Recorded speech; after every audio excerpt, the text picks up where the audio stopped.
بسم اللہ الرحمن الرحیم، السلام علیکم۔ اچھا، آزاد کشمیر میں بڑی انٹرسٹنگ گیم انوار الحق وزیر اعظم بنا۔ اچھا، یہ ایسے وزیر اعظم ہے کہ اسے تحریک انصاف بھی اون کر رہی ہے، یہ انہیں لگ رہا ہے ان کی جیت ہے۔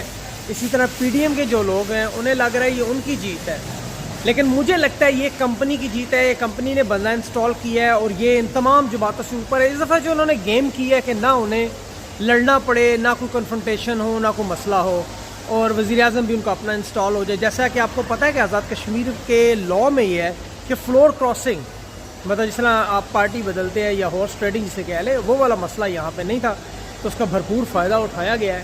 افسوس کی بات یہ ہے کہ اس کے اس طرف وہاں G20 ہو رہی ہے اور اس طرف یہاں پہ آپ کو پتہ ہے جو گولیاں لگیں، جو منڈیاں لگیں۔ افسوس ہے بہرحال، اللہ کرے انہیں ان پاک دنوں میں تھوڑی سی عقل آ جائے اور یہ پاکستان کا خیال کرے۔ بہرحال انوار الحق کس کا، یہ فیصلہ جلد آپ کو نظر آئے گا۔